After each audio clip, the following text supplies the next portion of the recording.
Pays occidentaux, tous partenaires du Mali, viennent donc, je vous le dis, de condamner tout à l'heure, viennent de condamner, je vous le disais, le déploiement des mercenaires du groupe paramilitaire privé russe Wagner dans le pays. Esdras Ndikumana, les partenaires du Mali engagés dans la lutte anti-djihadiste s'inquiètent notamment de la dégradation de la situation sécuritaire. Oui, Zéphirin, après plusieurs mois de mise en garde sur un éventuel déploiement de mercenaires au Mali, la messe semble dite aujourd'hui, si l'on en croit ce communiqué. Ces 15 pays condamnent fermement le déploiement déjà en cours de mercenaires de Wagner. Une source gouvernementale française en veut pour preuve des installations capables d'accueillir un chiffre significatif de mercenaires qui viennent d'être installés en toute urgence à l'aéroport de Bamako.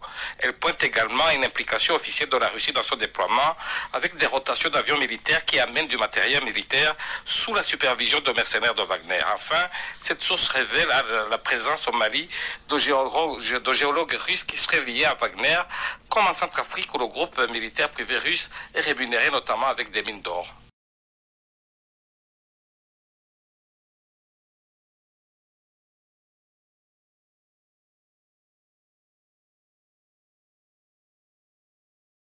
La présence française est toujours en question. Partir ou rester, l'Élysée devrait prendre une décision dans les prochains jours. On n'a jamais été aussi proche d'un point de rupture, du point de rupture entre Paris et Bamako. La décision d'Emmanuel Macron d'annuler son déplacement au Mali ne doit pas tout à la crise sanitaire. Paris soupçonne la junte au pouvoir d'avoir pactisé avec l'agence Wagner, une organisation de mercenaires proches de la Russie. On en a parlé hier lors d'un conseil de défense à l'Élysée. Bonjour William Molinier. Bonjour Christophe, bonjour à tous. Du service police-justice d'Europe 1. William, pendant ce conseil, on a clairement abordé la question d'un retrait pur et simple des forces françaises, c'est ça? Absolument, selon nos informations, les chefs militaires ont été très clairs. Ils ont conseillé à Emmanuel Macron de se positionner très rapidement sur l'avenir de Barkhane au Mali. Vous savez que l'armée française est partie de plusieurs villes, dont Tombouctou. 2500 soldats sur les 5000 doivent rentrer à Paris. Certains y voient un retrait qui ne dit pas son nom. Et donc, il a été suggéré au président de la République de clarifier la situation d'ici à la fin de l'année, c'est-à-dire dans 8 jours, la France doit-elle rester au Mali?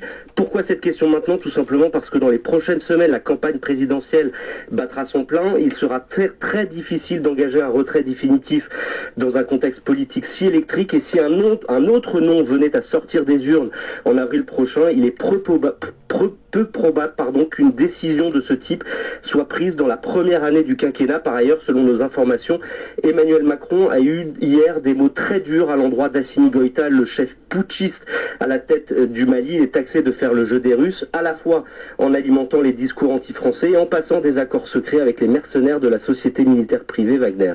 Et ça, Paris n'en veut pas, William. On peut même parler d'une ligne rouge.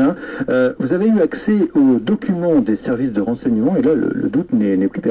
Oui, les preuves sont là. Wagner manipule les opinions publiques africaines et en particulier maliennes. Alors, sur Internet, le groupe avance masqué. Il n'a pas de compte officiel, mais ce sont ses sympathisants, voire des mercenaires eux-mêmes qui relaient la propagande. Pour paraître crédibles, ils ont effacé sur les réseaux sociaux les traces de leur appartenance à Wagner. C'est efficace, ils font de l'audience. Un exemple sur Telegram, un de ces comptes affiche aujourd'hui plus de 61 000 abonnés, près de 11 millions de vues sur YouTube. Double objectif pour Wagner, légitimer son action et faciliter son recrutement pour appuyer la stratégie de Moscou. Selon ces documents, des t-shirts à la gloire de la Russie ont été distribués jusque dans la gendarmerie de Bangui en Centrafrique. Pareil au Mali où, selon nos informations, un des protagonistes de l'installation de Wagner s'est rapproché il y a 2 mois d'imprimeurs locaux. Et fin septembre, c'est un sondage complètement bidonné avec des Maliens pro-russes présélectionnés qui a été diffusé par une fondation proche du Kremlin. Sondage qui a mis en évidence une perception négative de la présence militaire française et, à contrario, une adhésion massive au déploiement de Wagner au Mali. Veuillez vous abonner à votre chaîne YouTube Zoom et Focus pour être le premier à recevoir nos nouvelles vidéos. Merci.